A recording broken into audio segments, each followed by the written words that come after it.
friends, good afternoon. Good afternoon. Welcome. I tried going on live earlier and it wasn't working, so I'm so happy that it's working now. Good afternoon. It is 2 almost 2:30 here in New York City. Today's a strange day because while I am here physically, my mind is with the people in Jamaica, my family included, but also all the people who are just in the path of the hurricane. Hurricane Melissa, the strongest storm on the planet, they say. Category 5 hurricane buffeting my country and specifically my parish of St. Elizabeth.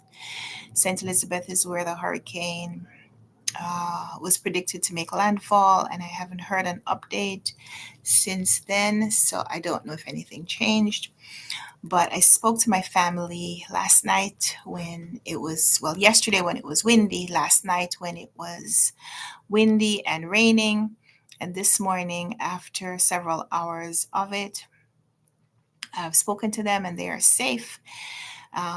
There is, there are challenges with a hurricane regardless of what happens.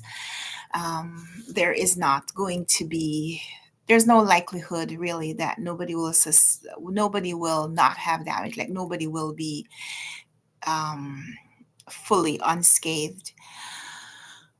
So when I spoke to my dad this morning, he was telling me that the house is leaking, and not because the roof is not because the roof itself was leaking, but just because of the heavy sustained rainfall, and that the way it's blowing, just the wind. So it's been a tough time. It's been a tough time for my family, but it's been a tough time for a lot of other people too. So we celebrate the fact that we are alive and well, and we just hope and pray that it continues to be so. Property damage you can recover from. um, it's hard when you see the things that you have worked hard to acquire um, get damaged. And so yeah, but I'm just happy that my brother and my dad are okay so far. It's been a few hours now since I've spoken to them. They didn't have electricity at the time. Hey, Rumi, 24. Just got on, tried to get on earlier and was not able to, so I just got on a couple of minutes ago. Just talking about what's happening with the hurricane in Jamaica, Hurricane Melissa. Spoke to my family, and I'm just so grateful that we've been able to continue having cell phone service and being able to talk with them, because last year this time they had a very strong hurricane Beryl, and it was weeks after the hurricane before I was able to talk to somebody on the phone, because electricity and cell phone connections were just down for a long time. And when I spoke to my brother last night, he told me that the electricity they'd lost electricity during the day, but when I was talking to him at night, it had come back on. And I guess they had electricity for some part of the night. And then when I was talking to my dad this morning, he was saying that the electricity is gone, but they still had cell phone service so he could call me. So they're physically okay. They are together, physically together at my parents' house.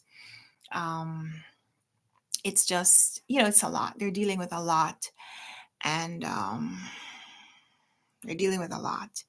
And so just hoping and praying that they will continue to be safe, and everything else we can work on afterwards. It's a tough time. It's a tough time.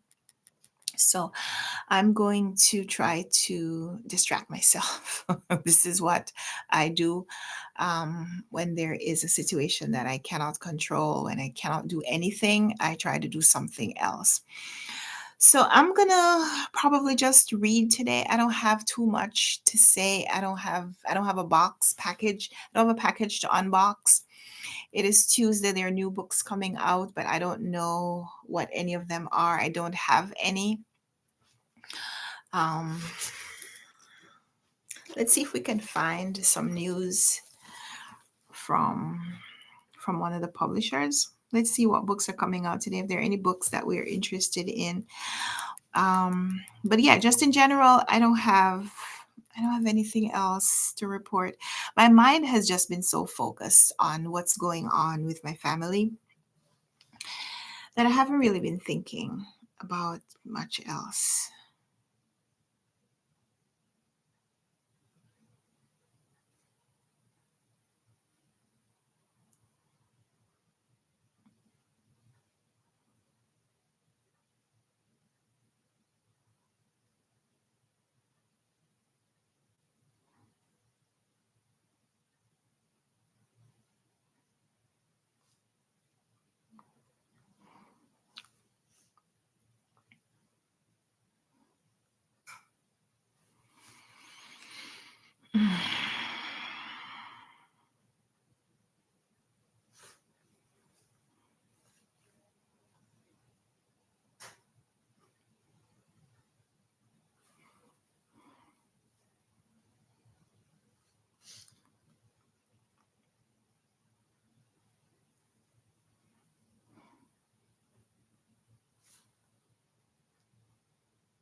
Let's see.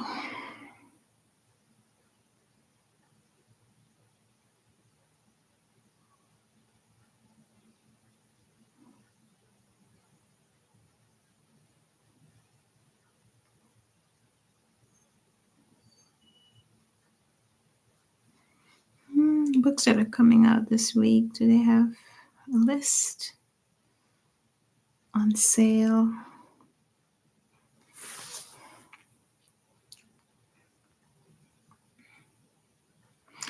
There's a book called Best Wishes. How do I do this? Can I? Best Wishes from. It's not picking it up. I'm trying to show you the cover. Best Wishes from the Full Moon Coffee Shop. Uh,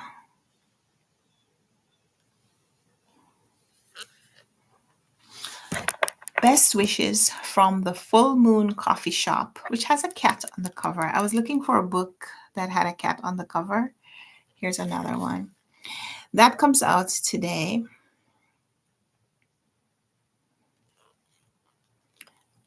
From Penguin Random House.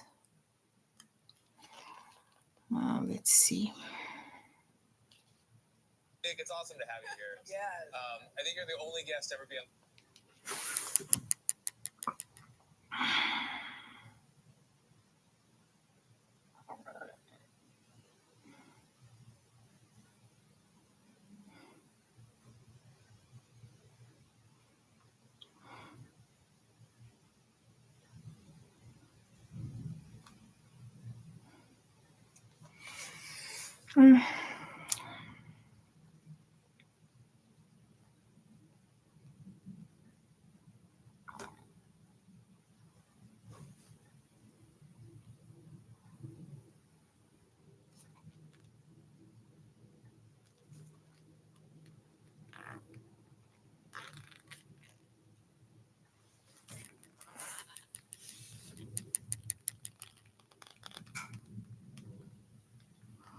It's just not picking up all the colors.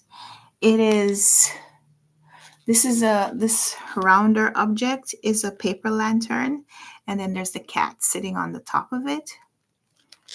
It's really cool. It's really beautiful. And then at the top, this infographic right at the top are the phases of the moon. It's just beautiful. I'm interested. It says it's a Japanese bestseller and it was translated by Jordan Taylor. The author's name is Mei Mochizuki. Mochizuki. I'll have to look up how to pronounce that name. Mai is the first name, and the second name Mochizuki. That's the author's name, and translator is Jordan Taylor. So that's a new book that came out today. Let's hear a synopsis. Satomi is torn between her career in Tokyo and her relationship with her country-loving boyfriend, who plans to propose on Christmas Day. Meanwhile, Koyuki, Satomi's lowly intern, has been playing the role of the good girl, pretending to love her stepfather ever since her real father passed away last Christmas.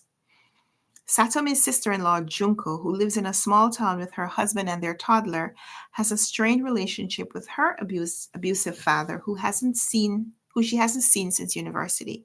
Her brother also left home after a particularly big fight. When their father becomes ill, both siblings return home and discover something they never knew about him. What are they truly wishing for? In Best Wishes from the Full Moon Coffee Shop, the characters confront their past and present struggles while trying to find happiness and contentment in their lives. Okay. So the early reviews are not great. Somebody said it is Hello Kitty meets American Gods. Uh, oh my, Goodreads is funny. This person said, I guess it was only a matter of time before someone wrote an adult novel about giant, fluffy talking cats, right? Oh man. Yeah, your kitty, Ruby24, Runwright Reads Girlie says, same thing as yesterday. My kitten jumped on my lap and it's purring. And wow, good storyline. Yeah. If you like cats, I think this is a book for you. The Full Moon Coffee Shop is making an exception and appearing at Christmas time, regardless of the moon phase. Cats that transform into humans, they serve what each customer needs, not wants, and the shop pops up when they sense someone needs them. Okay. So it has some good ratings on Goodreads. I'm interested. I would read that. So I don't know if Penguin Random House reaches out to me with an offer to read it, I will say yes. Um, trying to find other books that came out. Books published today.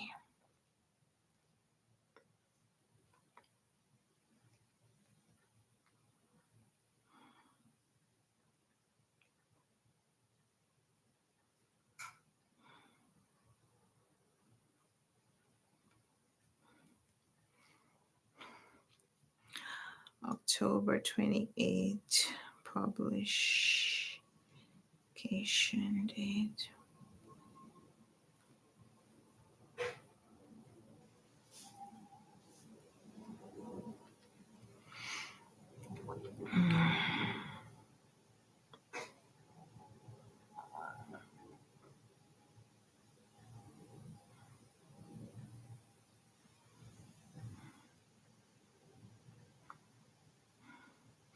Brandon,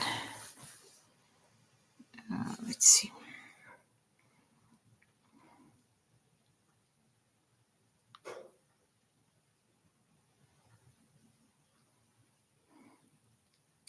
If you like paranormal romance, there's a Symphony of Shadows by Charlie Black coming out today. My Husband Next Door by K.L. Slater sounds like a standalone psychological thriller. My Husband Next Door. It's comparable to Lisa Jewell and Frida McFadden books. Um,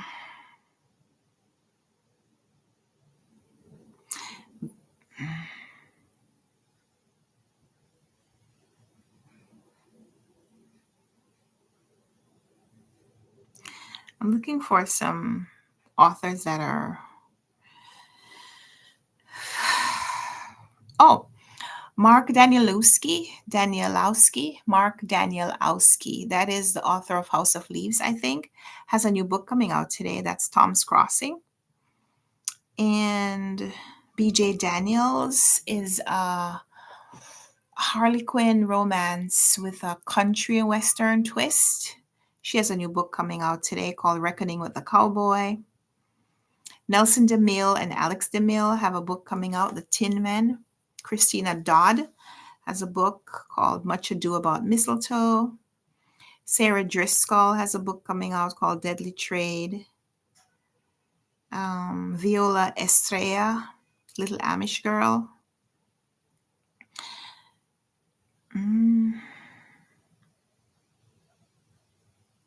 I'm just looking for the names that kind of pop up to me. And so I might miss some things. Beverly Jenkins has a book coming out. She is a African American romance author, I think.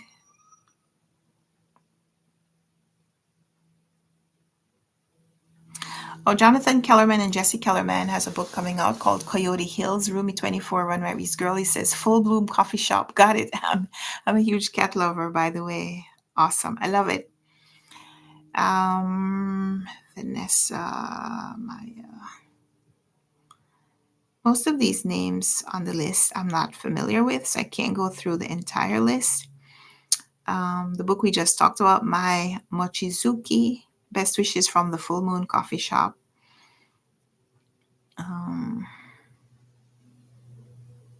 Louise Penny has a book coming out called The Black Wolf.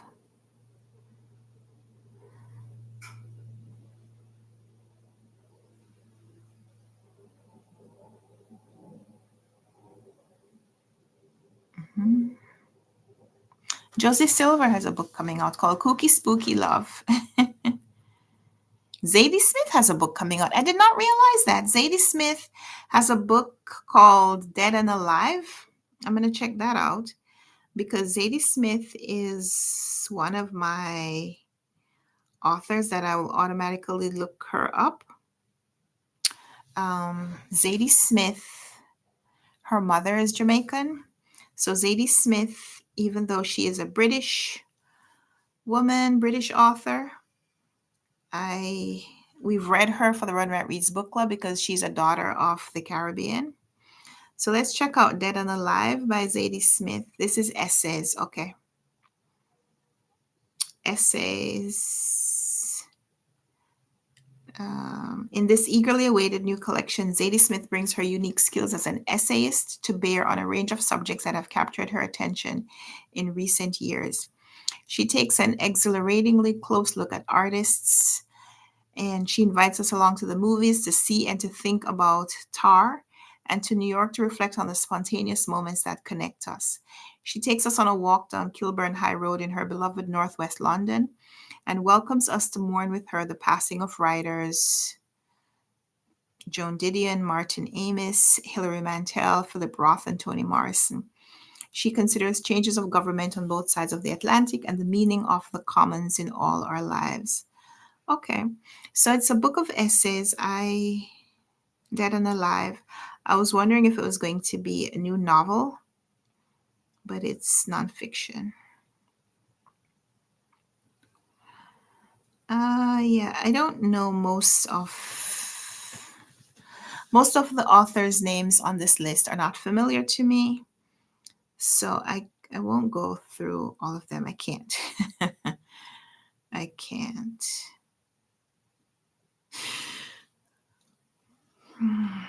But I'm sure over the next few weeks or months, some of these will be books that come to me in one way or another. I'll go to a bookstore and I'll see them, or I'll go to the library and see them on a shelf, or they'll pop up on a list and I'll take a closer look. I'm just scrolling through the list one more time. Went from top to bottom. Now I'm going from bottom to top. seeing if there was anything that I skipped over that I would have given a second look. There are quite a few books on here that either have a spooky title or a Christmas or holiday related title. And so I'm sure that is not a coincidence. A lot of end of year holiday theme books these days.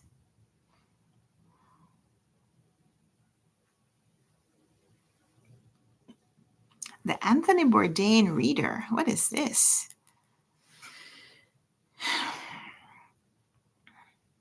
New classic and rediscovered writing from Anthony Bourdain, 512 pages.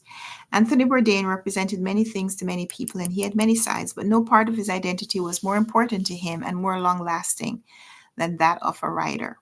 The Anthony Bourdain Reader is a collection of his best and most fascinating writing and touches on his many pursuits and passions, from restaurant life to family life to the low life, from TV to travel through places like Vietnam, Buenos Aires, Paris, and Shanghai. The Anthony Bourdain Reader is also a showcase for new and never before seen material, like diary entries from Bourdain's first trip to France as a teenager and its cruel and unforgiving terrain, a piece on the New York restaurant scene, as well as unpublished short fiction like I Quit My Job Yesterday, and chapters from No New Messages, his unfinished novel. These newly discovered pieces all contribute to give the fullest picture of the man behind the books. Rumi says the cat is upside down and it fell asleep.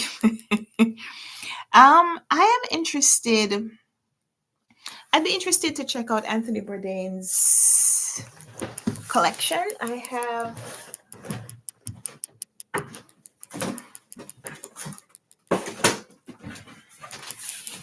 have this. I have his Kitchen Confidential. This is a box with. It's called the Bourdain box. I have Kitchen Confidential and Medium Raw, and I haven't read them. I was really interested in his career. I used to watch him on. I used to watch him on TV. I don't know what else I was going to say. I used to watch him on TV. I was really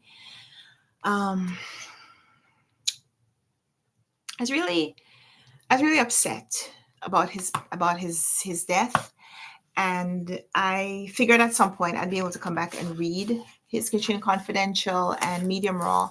I was more interested in Kitchen Confidential. I started reading it at one point. I never finished, but I have these. I think at some point I'll come back to them. So I don't know how much. Of the new Anthony Bourdain Reader is going to be included in here. Which one is this? This Kitchen Confidential. It's Medium Raw. Inside.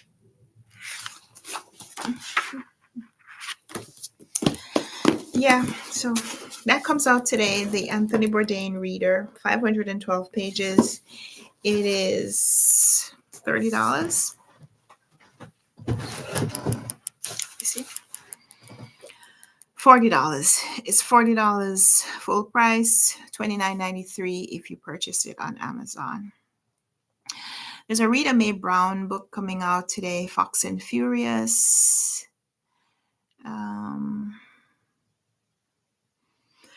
See, those were names. Those were names that sorry, those were names that I missed first go around. So yeah, that's coming out today. I am going to do a little reading. I'm going to stay on here. I'm going to set like a 15-minute timer. 15 minutes, and I'm going to read something, and then we'll talk a little bit about the book, because I started reading this yesterday, and I didn't get very far, and I didn't read too much last night. I didn't read anything last night. I was watching a movie. It's just my mind. It is hard. Am I insane, or do I hear a ticking sound on here?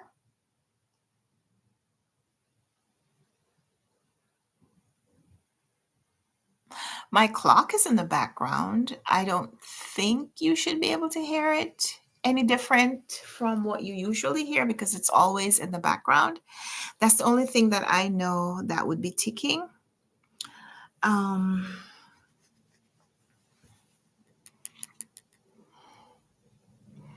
I'm home alone and there's not much background noise around me. So yeah, you may hear the ticking of my clock. It's in the other room. I don't know if that's what you're hearing. So I'm going to set a 15-minute timer. 15 minutes. I'm going to read timer. 15 minutes. Starts now. Okay. Okay. Not always, like sometimes for like 5 seconds then nothing. I don't know. Maybe it's my watch. I don't know. Is it on my end? I'm not sure. All right. So, yeah, thank you. Happy reading to you too. Are you reading with me today, Rumi?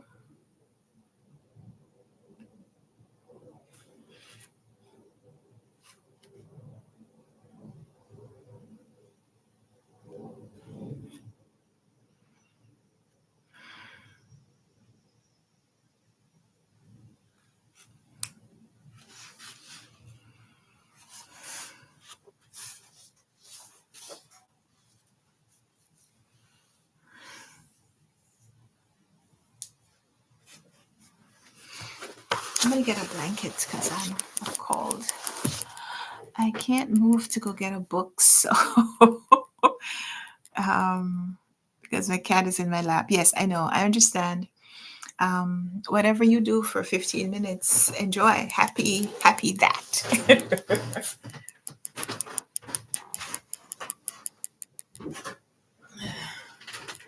Sorry, I gotta check on my roast.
Sorry about that. I'm making dinner, an early dinner,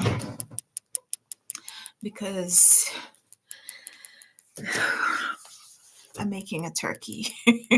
I'm making a half a turkey for dinner. Hey, brown girl reading. I'm supposed to be doing a reading sprint, but I had to get up to go check on my dinner. Um,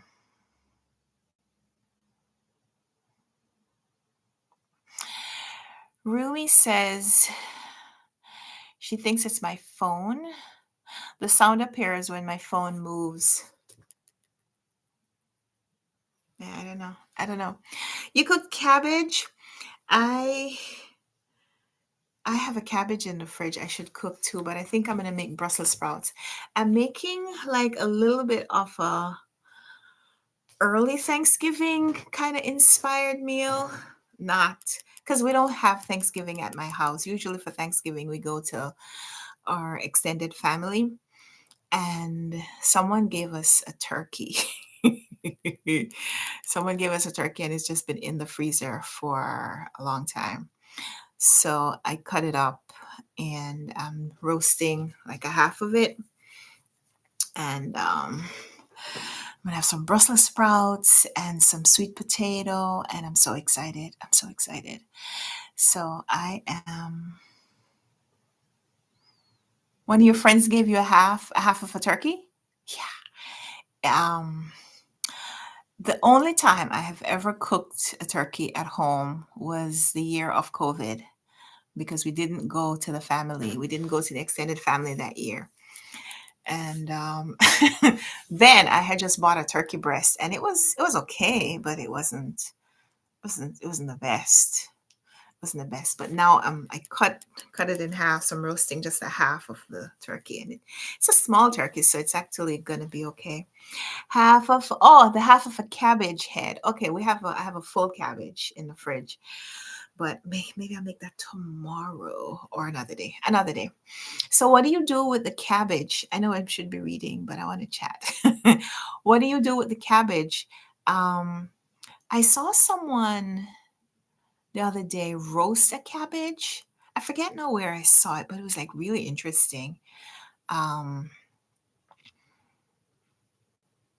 but I like coleslaw and the Jamaican way to steam cabbage with garlic and a little bit of carrots is my favorite way to eat it. But I can't make. I just something about when I make it doesn't taste exactly the right way.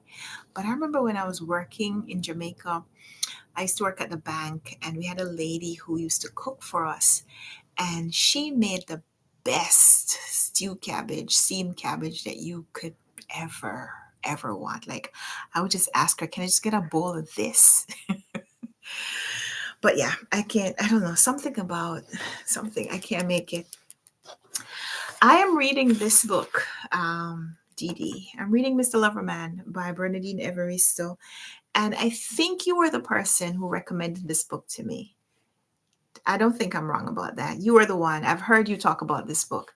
And so I started reading it. And I'm so happy that you're on here to. We're doing a little bit of a reading spread. I stopped the timer. So I'm going to start it again. I'm going to set a 15-minute timer. This time I'm going to set a 15-minute timer. 15 minutes. My daughter put a bunch of timers and put a bunch of timers on my phone. A 5-hour timer. What's this for? 1 second timer. Okay. Um, 15-minute timer. 15 minutes starts now. I just started the book, so I'm intrigued with the presentation of these two older Caribbean men in England and the friendship between them. I'm intrigued. I put cabbage, potatoes, and lardons and spices and cook everything in a pressure cooker. That's something that I don't do. I've never owned a pressure cooker here. My mom cooks or used to cook a lot in a pressure cooker. When we were children, she would cook, she'd do a lot of pressure cooker cooking and then like, put things to brown after that. Yummy. Yummy. Sounds great. It's a French recipe. I see. Yeah.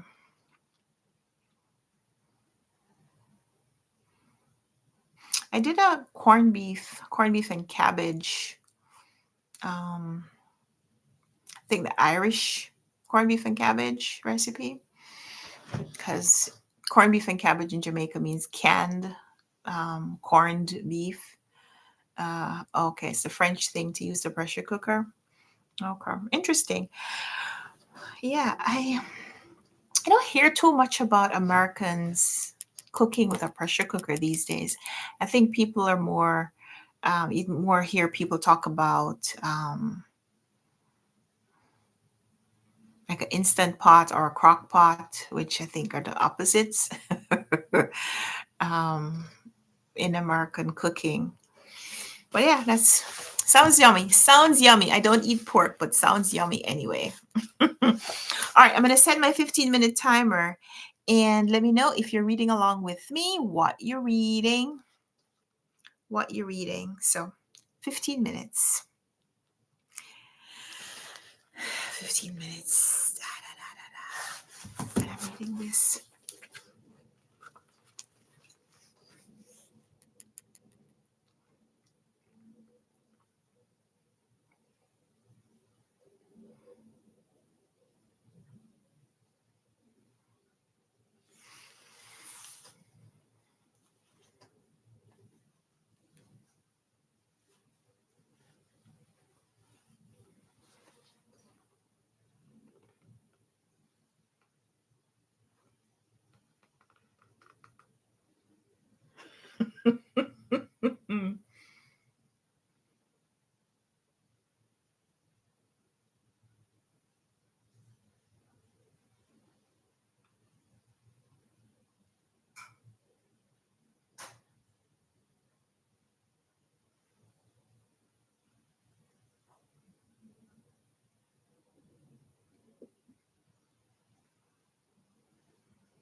Mr. Leverman is funny in places. Barrington is a mess. Yeah, he is. He is.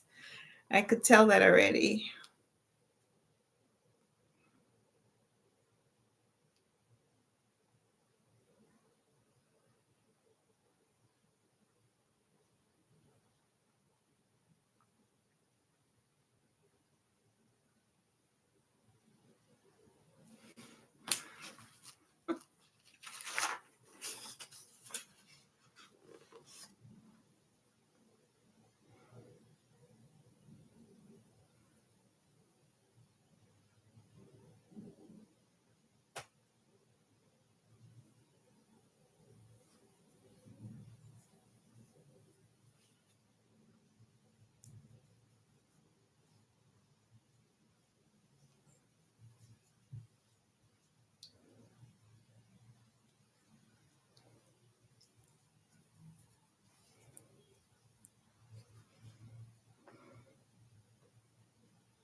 Another 5 minutes.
Hi, friends. So, our 15-minute reading sprint is almost over, 10 seconds or so, but I finished my chapter, so I.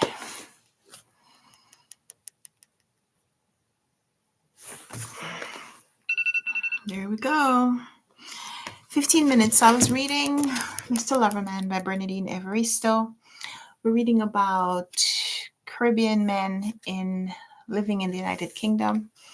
So, two men we meet at the beginning of the novel, Morris and Barrington, and they knew each other when they were young men in Antigua, and now they've lived in England for most of their adult lives, and they're still very close. Not sure about Morris's family life, but Barrington, we know, is married, and so we read first from one of the men. I think we read from Barry's perspective, and then we read from his wife's perspective.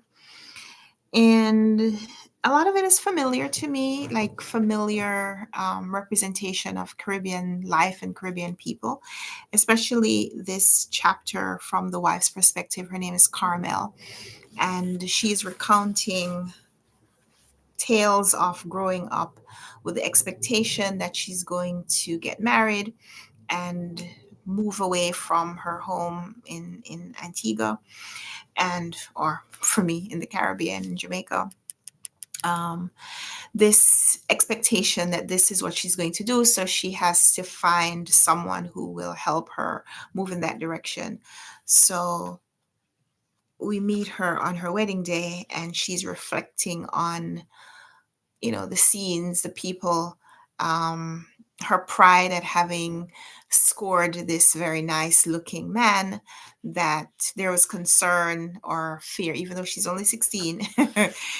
There's fear that if she doesn't find a guy who will, if she doesn't find a man who will marry her, that she will either one, be a spinster, or two, become a mother without having become a wife first. And like how those lessons are passed on to her, whether they are said to her directly or she hears them or intuits them from just how people around her talk about the other people in the community, that kind of thing.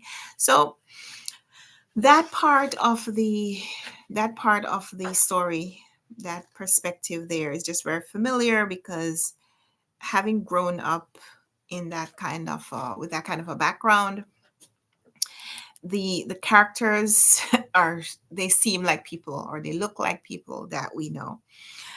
I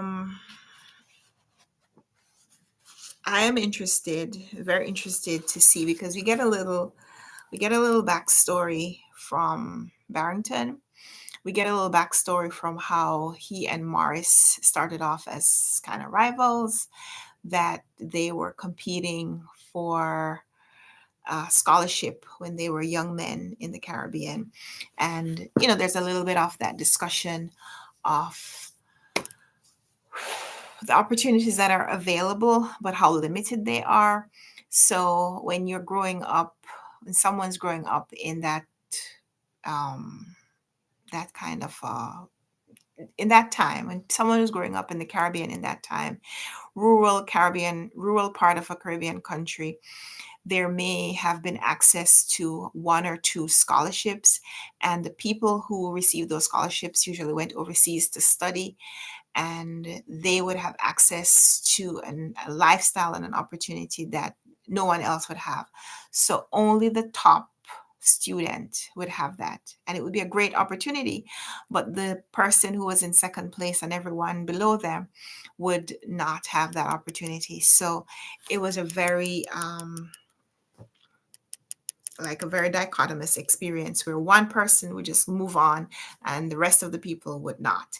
And because we know that these men were from the same school, then we know that one of them moved on and the other did not. And so we get to see a little bit of how their paths still stayed intertwined. So I'm very interested to continue with this. I'm very interested to see where it goes. Ruby's having fun times with her cat. Her cat fell asleep in her lap, and so she wanted to get up to get something, and she then the cat fell asleep, and so she couldn't move. But now the kitty just left. So we've been talking about a few books that have just been on the radar, and this is a book that I am currently reading, Mr. Loverman by Bernardine Evaristo. Bernardine Evaristo is a British author, and I think she has some Caribbean roots. I don't remember exactly. She's a daughter. Is she a daughter of the Caribbean? Are her parents from a Caribbean country? Let's look that up. I think I meant to look that up yesterday and didn't. Let's look up her wiki page. Bernadine Evaristo. I think I remember that one of her parents is from Scotland.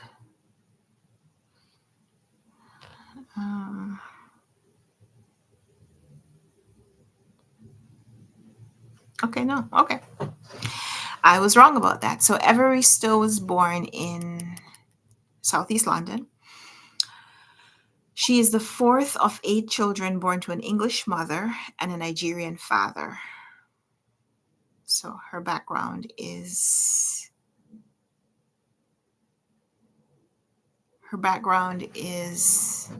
African, British and African. There's no Caribbean. No Caribbean background.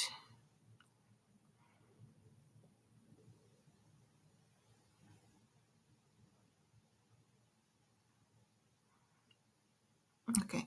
Her mother was of English, Irish, and German heritage. And her father was born in British Cameroon and raised in Nigeria, and then he migrated to the UK. So yeah, I've seen quite a few Caribbean characters appear in her work, and so maybe that's why I thought that she had some Caribbean background. But I think it's just maybe writing about the diaspora. So this is interesting. I think it's going to be even more interesting now, given the context that this is not her background or her parents or grandparents' background. So that's quite fully represented here so far. So I just want to thank you so much for coming on today and spending some time with me. I'm going to have to run because, like I said, I'm making dinner. I have a roast in the oven and I need to go make some of the trimmings before I go get my daughter from her after school program. So thank you so much for being here. Tomorrow is my daughter's birthday, and I will be going to her school early in the morning to drop off items for her classroom celebration. So I probably won't come on early tomorrow. I probably won't come on tomorrow because we have a lot of things going on tomorrow. So I might not see you until Thursday. I will, if I get an update from my family in Jamaica, I will come on and share that, whether as a note on the community tab or maybe I'll come on and do a live. I'm not sure yet. But thank you so much for being here. Thank you so much for your support and your thoughts and prayers for the people of Jamaica as they are being buffeted by this intense storm.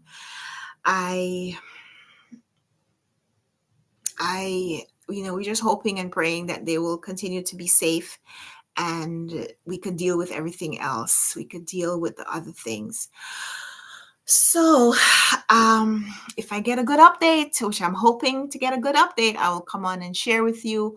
Otherwise, thank you so much for the birthday greetings for my kiddo. And I will come on when I can, and I'll see you then. Until we come back for another one of these or video, which I've been promising and just haven't had a chance to record. Until we come back, until I see you again, which I hope will be soon. Happy reading, happy movie watching, happy writing, happy cycling, happy running, happy hanging out, happy whatever it is that you're doing, happy working, happy everything. Have a great afternoon or night. Thank you. Bye. Thank you, Rumi. Yes, I hope they're okay too. I will try to call them later this evening and hopefully we'll get through and we'll get a good update. Okay, bye.